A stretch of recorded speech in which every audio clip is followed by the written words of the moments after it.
Welcome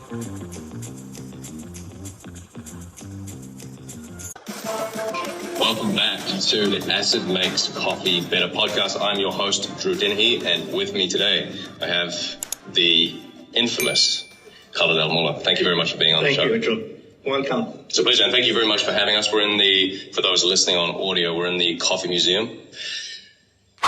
Today, I would love to just talk about who you are, what you do here, your role in the SCA, and then we'll just talk about a little bit of the history of coffee. Yeah, history of coffee here in this region, Absolutely. And then sort of finish on where coffee's going in this region. Yeah? Absolutely. Yeah. Cool. So yeah, just explain a little bit about who you are and what you're doing. So, my name is Khalid Mulla, and I own a coffee roastery in Dubai, and obviously sister project which we did it's a coffee museum. So the roastery started many years back. Since 2000, let's say we started with a cafe, okay, in 2007. And then we opened a roastery in Al Quds, which it was Easterman and Home. So Easterman source being from Latin America, Africa, and Asia. We do all roast profiles: Saudi, Emirati, medium, espresso, and Turkish. And and we used to represent 45 to 50 international coffee brands in terms of roasters, coffee machines, coffee accessories, grinders, and so on. And we used to cover the market from consumer all the way to enterprise customers. And a sister project, of course, I started the first coffee museum in Middle East and Africa. And the idea where I got to start this museum, Easterman used to participate in trade shows, and local, international. And the very first trade show, which happened at International Tea Fest in Maidan Hotel, I used to put a piece of artifacts, the antiques, in our stand. Despite you have a beautiful stand, but when you put a piece of history, always a question rises from the media and visitor side. And the very next day, they put it like in front page newspaper. So I used to collect only for decoration purpose. Actually, I remember your stands now. They used to be like very kind of elaborate, like a lot of authentic. You kind of look like this. Absolutely. Yeah. Okay, I remember that now. So till I visited Koteka in Hamburg, Germany, coffee and tea cacao event. And when you visit any city around the world, you list down the places where you want to go. So one of the places was the Coffee Museum. So the moment I put my foot inside, I snapped. I say, I have to make something like that in Dubai. So by that time, I was a year and a half as a collector, antique items, artifacts. So all the antiques which I collected here is around 12 years. And covering so many different cultures. So the visitor, when he comes to the museum, he see the evolution of coffee, from early birth of coffee all the way to modern technology in terms of roasting, grinding, and brewing coffee, covering so many different cultures.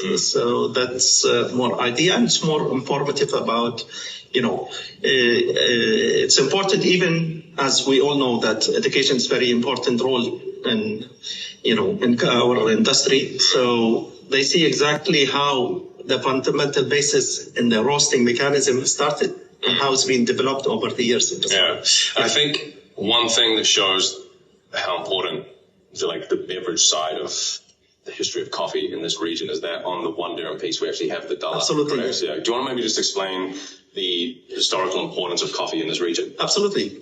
So let's talk about, because this poster, which I did it and use it in trade shows as well, the importance of the Arabian coffee in the Arab world culture. So whenever you see a person presenting the Arabian Dalla, what does it mean? It means like you are welcome. Despite if he doesn't have anything in his pocket, but at least he serve you with Arabic coffee and dates. So this Arab hospitality traveled hundreds of years back, and now you see it in 5-star hotel, airline lounges, government departments, and you see it even the symbol of the Arabian Dalla in the roundabouts. So the country like to welcome its guests. Specifically about the UAE 1 dirham, which has the Arabian Dalla, which is the only currency in the world that has to put central bank to put the Arabian Dilla because it's deeply rooted in our tradition and culture. To showcase our tradition and culture. That's the reason. So, and there is a certain etiquette as well. Absolutely. In terms of like some of it can be welcoming, but if you serve in a certain way, it's not so welcoming. We call it a protocol of serving Arabic coffee. So, if you enter the person who's serving the coffee enters in the U-shaped majlis. So, where he starts, left, right, middle. So he have to start if there is the common people. Like friends in the majlis, he starts from right, ends with left.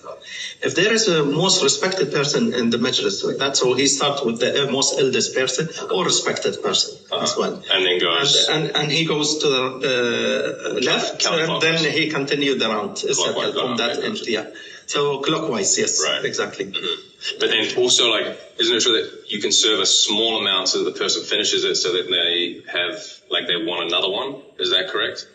No, so basically what they do, they have to put the first pour like less than 25% of the. So the reason they do that, so you drink the coffee, okay, and then they expect you to sit down and relax, so to feel homey, more welcome, and then you give it back, so he will pour even more to the middle of the finjan. We call it finjan, of course. And the main kind of difference in terms of how it's made between, let's say here and Saudi, it seems to be like the most stark difference that people talk about. Is it roast profile, the spices that are added? Yeah, and so the Saudi coffee, the dominant taste is cardamom and clove. You don't taste coffee in Saudi. Gotcha. Yeah, which is, more a bit before the first crack. But the first indication of the coffee taste is the Emirati coffee brew, because it's right after the first crack. Right.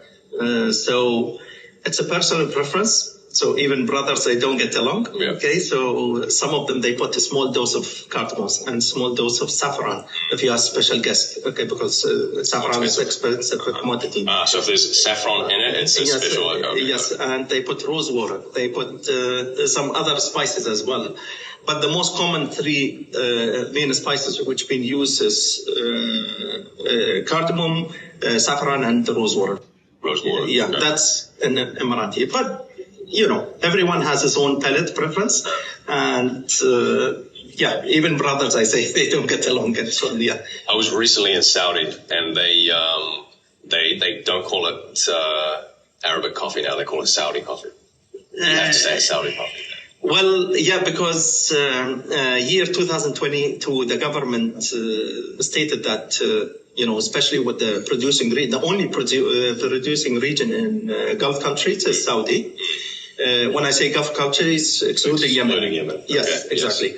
Yes. So it is Saudi. It's the same character of Hunani coffee, which is, it's the same mountain ridge, which comes a producing region from Yemen all the way to Jazan. Then you have Rijal al-Ma'dan al-Baha. These three main areas. And I've been working very closely with the authorities over there.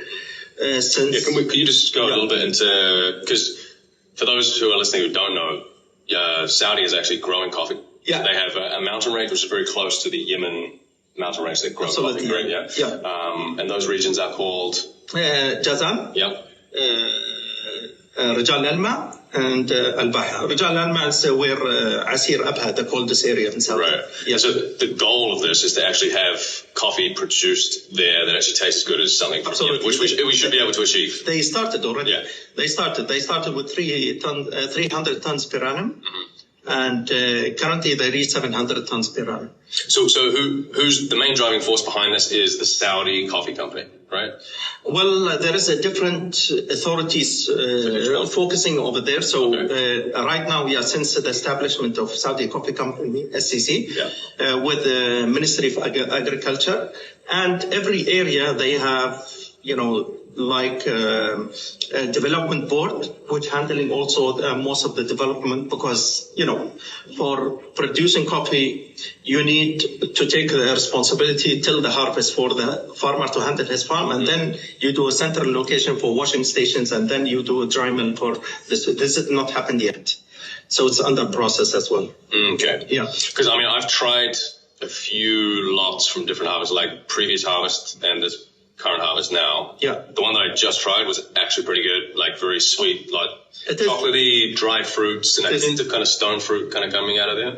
Yeah. And so do you know what steps they're kind of at right now in terms of, because it's a gradual process. We have to plant, we have to make sure irrigation's there, bring in specialists for processing. Absolutely. Where are we at? So now it is, let's say, in the project management phase. For number one, the biggest obstacle is, the water consumption and the supply. Okay. The first one was what? The water consumption, the distributed water. Gotcha. Yeah. And they need to find a permanent solution for that, because right now it's still tankers are, irrigating all the farms over there. They have like each farm has a big tank and filling, which is not practical. They have a lot of rain, but all the rain, it's happening similar. I can picture it to Hatta, which is, belongs to Dubai. It used to rain and it goes all the way to Oman, the sea. And in Jazan, it's the same thing. All the mountains, it rains and it goes all the way to Red Sea. So there is a huge wastage of water. They have to capture it. Figure out how to capture it. Yes, absolutely. Irrigation. They need a central location for processing. Yeah.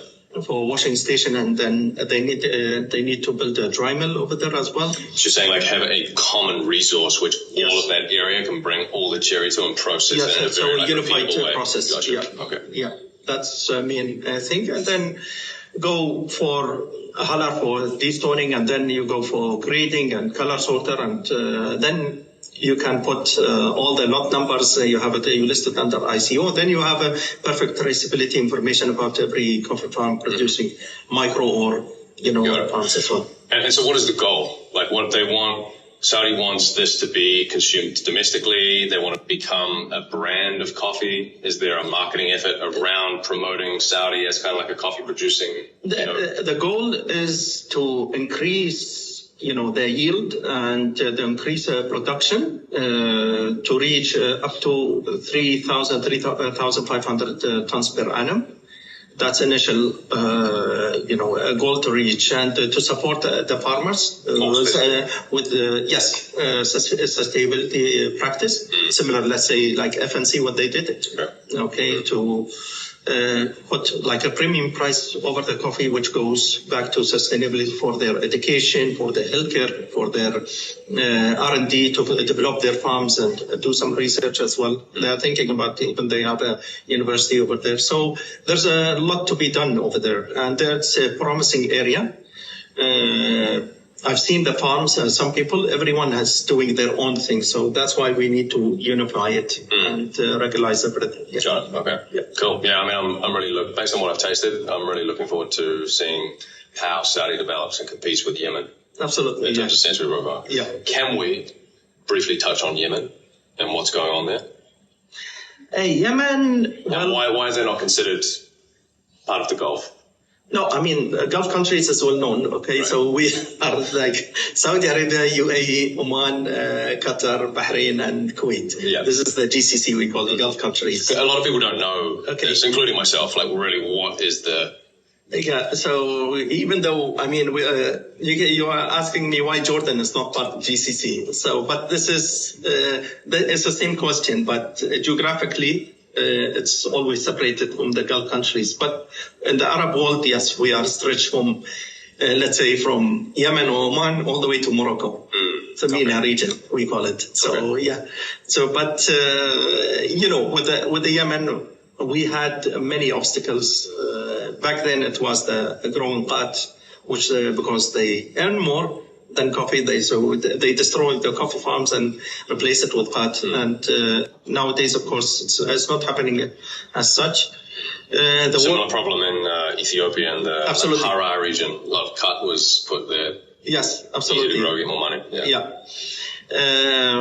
This is part of, the global coffee prices as well, which affecting even the farmers. They cannot afford even living for their basic necessity of life. So this something that need to be addressed and, always addressed, and need to support the farmer instead of one of the main risk factor of the farmers are abandoning the farms and going to the city or doing another practice rather than coffee, where they see more beneficial for them and sustainable as well. Yeah. So let's move on to your role with the SEA. SEA. You also secretly work for the CIA. Is that correct? Blink once. Well, I used to be NSA, then I moved it, with different organizations, so it's okay. Yeah, it's fine. Okay. Anyhow, so SEA, I've been working closely with the part of organized committee with Dubai World Trade Center since 2014 for major trade shows like Gulf Food Specialty Food Festival, Sial Abu Dhabi, now it's Adif. So the coffee sections used to be our responsibility. Back then, before, we have the SEA consent that the European Association and American Association wasn't merged back then till January 1st, 2017. And previously SCAA and SCAE. Yes, exactly. Yeah. We used to host regional championships, and then once the European Association had the IBRIC under the jurisdiction, so we used to host even the MENA IBRIC Championship till it's been listed under WCE World Coffee event. And yes, we worked closely with the SEA many years back, prior to our establishment of our chapter, and till January 1st, 2017, the first chapter in MENA region has been established in UAE. And our responsibility and goals, of course, we host our national championship. We have barista. So what does that mean, like for the UAE and for this region? What does it mean to have a chapter for the SCA? What does that mean in terms of? So, like a group of coffee professionals, try to promote the specialty coffee through different means. Either through education, membership, or championship and workshops and all means. So this is part, of course, the same success story what happened in Europe and US. A group of coffee professionals get together to have the same goal to achieve. And we all know that what is our key in our industry? Education. That's our key. So we teach consumer to differentiate between specialty coffee and commercial grade. The moment they shift, there's no going back. Everyone wants something quality with knowledge behind it.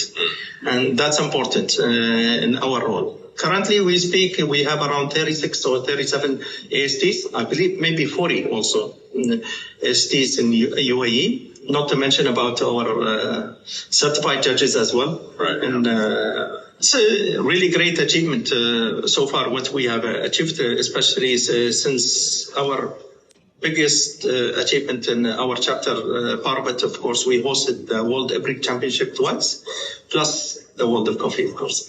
Yes, which is a fantastic thing. Well done. Thank you. That is awesome. Thank you.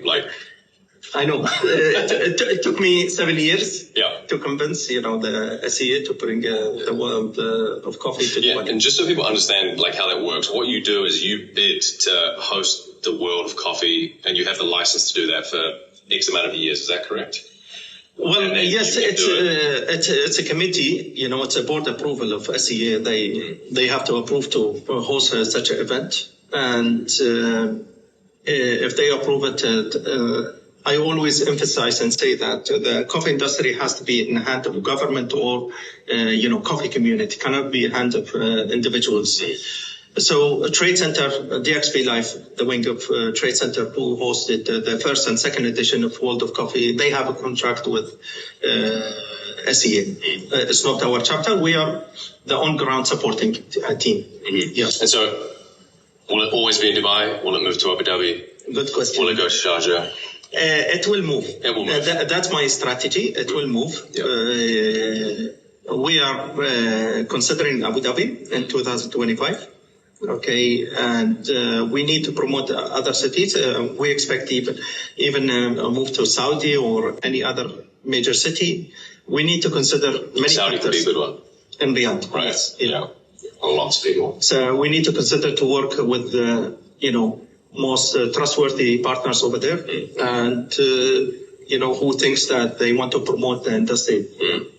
And so what's happening next with the SCA? Are we introducing any more competitions, any different formats, new education systems or curriculums? There always something new. I know we haven't hosted the roasting championship, but I opened the door to any coffee company who want to do it. And Ibrahim from Espresso Lab, perhaps? Anybody. Well, anybody. You, even in coffee roaster. Yeah. Anyone who is capable, he say, Khalid, let's do it. Yeah. Fine, we can kick it off. But apparently, even in the MCC Coffee Center, why not neutral ground as well? Exactly. Yeah. Okay. And then coffee and good spirits, would that be far off in the distance? We see. We'll see. Let's say Garfield and Branslab agree on this. If they want to host it, they are more than welcome to host it as well. So, yeah. Cool. Okay, so we're about to take a break quickly to do a section which we call What's in the Cup. We're going to brew you a coffee. Good. And we just want to see where, what are you smelling, what are you tasting, and then just try and guess what is in the cup. Absolutely. Yeah. Carl, I'm going to get you to smell this and just tell me what you smell. Let's get a little swirl, a little stir up. There's no right or wrong answers here. It has some chocolatey. A little bit kind of browny. Yeah. Spicy, maybe. Nutty. Yeah. Nutty. I can smell that. Yeah. It's fermented coffee. Yes? Yes. Well, yes. All coffee is fermented, but... Yeah. It is an anaerobic process, yes. Okay. Which origin? So this one is from Colombia. It's a geisha varietal. Okay. Yep. It's from a farm called Micava. So would you describe that as kind of like a fruitier coffee? No, it has a nice body. Okay. Not too much of sweetness. A bit high in acidity. Yeah, Gotcha. a bit high. Likes a little bit of sweetness to bring it, Yeah. make it more round. Okay. Can you just briefly explain, what do you do in your day-to-day? Okay. You want to corner me with Just it? very... Okay, I work very briefly. I've been working for Etisalat. I joined June 1st, 99. So let's say June 1st, 2023, I continue 24 years in Etisalat. Okay. So imagine 50% I have full-time job over there, and other 50% I do my coffee thing. Yeah. So you're doing, So by the time I retire, I'll have 100%. So imagine what's going to come. Indeed. So I'm just warming up with you guys. Okay. And so you work quite closely with the DMCC, is that correct? Absolutely. Yeah. So it's Just explain. since in the beginning, I've been attending African Fine Coffee Association, and I have attended in Uganda, in Tanzania, in Dar es Salaam, the capital, and Addis as well in Ethiopia. So I found out that the coffee movement from producers from Africa, it goes all the way to Europe, to United States, and part of this coffee used to come to potential customer in the region. So what happened in this process, you lose time, cost, and quality. But if you have a certified facility in the free zone in Dubai, it will help the whole supply chain. What do you mean by certified facility? A certified facility, so you have many certified facilities like in Antwerp, in Bremen, in Germany, in Hamburg, and New York as well. What do they need to have to be a certified facility? There's a certain condition for a Green Coffee Association that has to be climate controlled, moisture controlled, to make sure the taste profile from origin all the way to, to the storage facility, it doesn't change. And the logistics, it has to go to fumigations process as well. So, there is many hubs around the world, even in Singapore, there is a big hub as well by LDS, Louis Dreyfus. So they have international recognition certification to be listed in one of the hubs around the world as well. And many, like for Arabica, it's in New York, and Robusta, in London as well, which they control the coffee prices as well. Mm-hmm. Yeah. And so what does it mean for this region having that facility here? What does it mean for cafes, roasteries, other Good groups? question. So the most important, the beneficial of positioning DMCC in that reason here, the farmers, their coffee will move faster. Traders, they will save time and cost.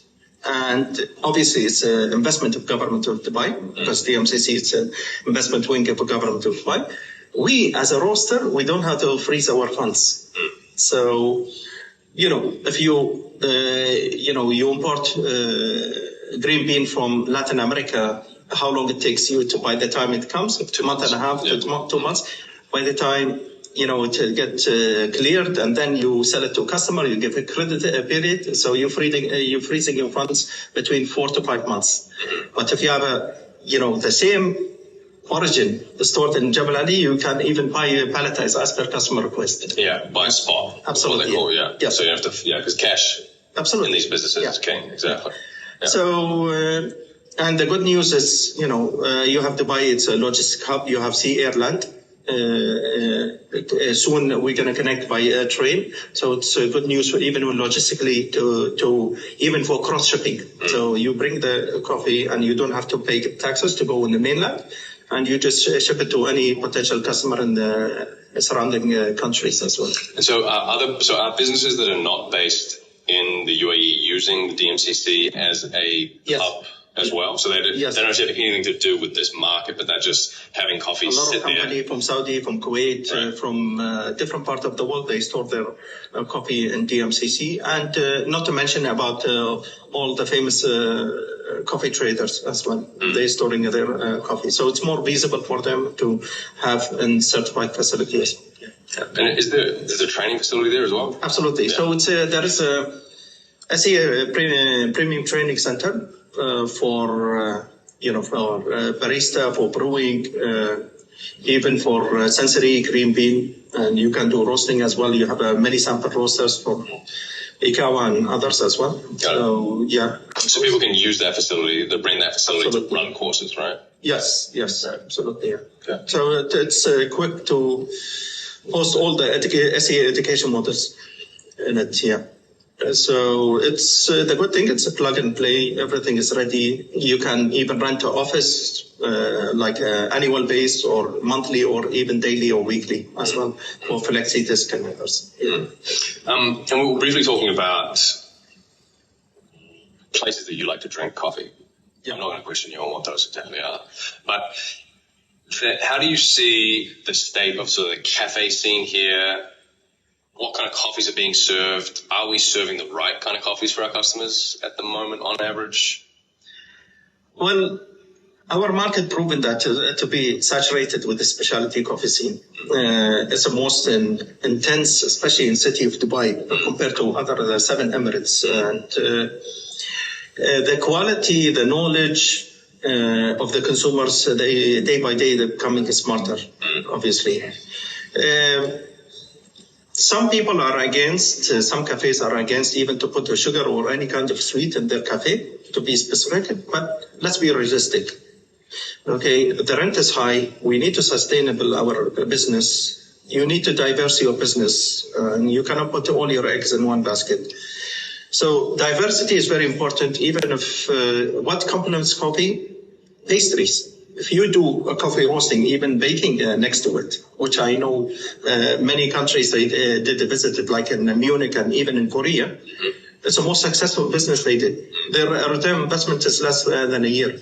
Right. And Korea, you know how saturated in specialty coffee scene over there. In one block, you find 4 specialty coffees. Only one of them was huge traffic. So the people who was with me, I say, why there's so much traffic here? Because they do the coffee roasting, industrial. It looks like the feel of the place, like a Starbucks reserve. Okay, so and they have the baking, all kind of pastry. So there's a complement between the pastries, baking, and coffee roasting as well.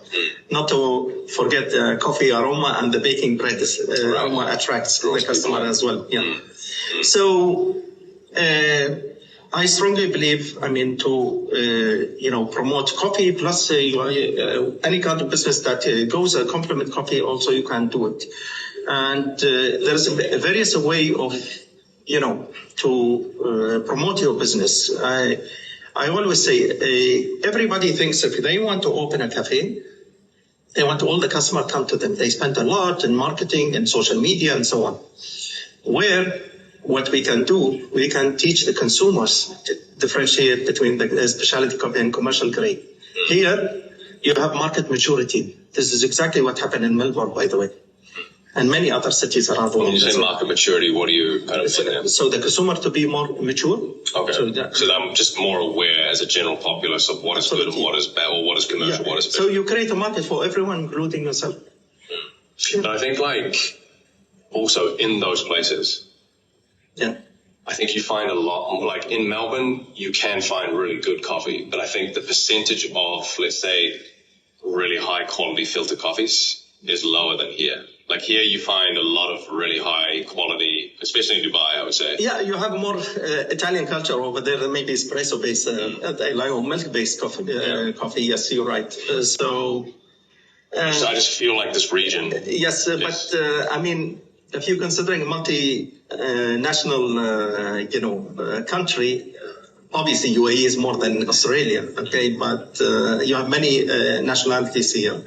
So everyone has his own background. If you consider Emiratis, we go by Qahwa, the Arabic coffee. You go by people from, let's say, Syria, Lebanon, or Jordan, and so on. They drink the Ibrik, even in Egypt, which has a huge population as well. So different background, different and so on. So everyone has its own, palate and coffee tasting. But we try our best to embrace it. That's why whoever have a cafe, he doesn't have to stick with espresso machine with some pour overs and that's it. He can put a brick, he can put Arabic coffee, he can put it and so on. There is so much room you have to present all kinds of coffee. You can put an AeroPress as well and many brewing methods to introduce. Even Ethiopian coffee. Why not? Ethiopian the Ethiopian coffee ceremony. You don't have to do the whole setup, but you can, small section of your brew bar, you can just put Ethiopian coffee. So the breadth of offering could be yes, or Vietnamese coffee with condensed milk. Yeah, or coconut very close to the Spanish. Yeah. Yes. I mean, especially do you like Spanish lattes? Because I mean, if someone puts one in front of me and just says, "Have a sip of that," I'll taste it and be like, "Yeah, I mean, it's very sweet, but it's very tasty." Yeah. It's meeting some kind of. So why not? Biological need for. There is a will. There is a way. Right. Indeed. Yeah. Indeed. So. Moving on to sort of like the last section of this. Yeah. Where do you see, I mean, I think you're kind of one of the highest level kind of seeing where things are going in this industry. Where is the UAE coffee industry going and where are we going in general in the GCC? What's happening? Collaboration is very important between the countries. Similar to what's happening in Europe, we need to have it here even in Gulf countries. In some markets we find some resistance, but sooner or later we're going to find a way to. When you say resistance, what do you mean by that? Like with the Saudis, maybe some resistance for collaboration of part of it with the trade shows and many others as well. But there's various of reasons as well. Resistance from various of people. They might don't want the event to be hosted in Saudi or whatever. Background behind it. I don't want to bring the previous subject of world champions of Dubai, but it's not an easy process to collaborate with between the countries. Let's put it in this part of the world. Maybe they once they come and they experience, they will feel the difference. Yeah, I think. Yeah.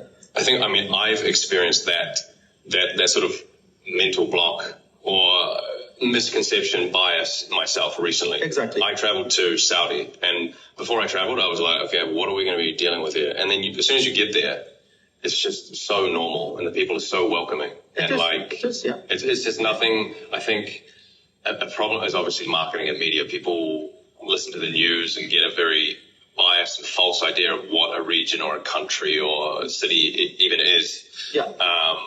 But to sort of combat that, is there some sort of working group that's trying to create marketing about this region or about Saudi or the UAE to try and change the perception of what these countries are and what they can be in the places like Europe and the I US? can talk about Dubai when they first announced to host the World of Coffee. Yeah. We find like some groups, I'm not going to mention the names, writing in even social media, not to be why it's being hosted, and so on. And we have major trade shows happening here. For God's sake, we did the expo. The whole world was here. Yeah. Okay. The whole world was actually here. Yeah. Yeah. So why not? Why it has to be in your country and not to be? In fact, it's been proven when trade shows happen in US. Okay, many people got banned from the visa, couldn't enter for the trade shows. Competitors, judges, everyone you're talking about. That's why they are not hosting a world champions over there in the US. So it's mainly in Europe because more accessible, but Dubai even easier. The best, one of the best comments I got, the African companies, they say, thank God it came to Dubai. Now we can travel easily. This is one of the nice comments I heard. There's, of course, tons of many comments as well. So what upsets me, Saudi market, it goes by volume. Okay, the purchase power is much more stronger than UAE. On average, yes. Yes, because of the population, of course. Yeah, okay. And there is a great potential for everyone in the whole supply chain. For the producers, for the manufacturers, for the cafe owners and everything. And we can exchange, collaborate with them, and we grow this industry in Saudi Arabia. So, and it's a very important market. We need to seriously consider it to do something over there. So coming back to your question, I went far away from this one. The region has a great potential. It's promising. It needs more consideration from key stakeholders in the coffee industry to consider that region to do more. Why? For greater benefits. Okay. Well, I think that's it for today. Thank you very much. Thank you. Podcast. Really enjoyed talking to you. I enjoy your company as well as a person. Yeah, thank you. And let's catch up soon on them. More frequent talk. And I think we'll put where people can reach you at the Coffee Museum in the show notes for podcasts. Yep. Absolutely. Cool. Yeah. All right. Thank you very much. All the best. I know you've been, I know you've been, I know you've been, I know you've been.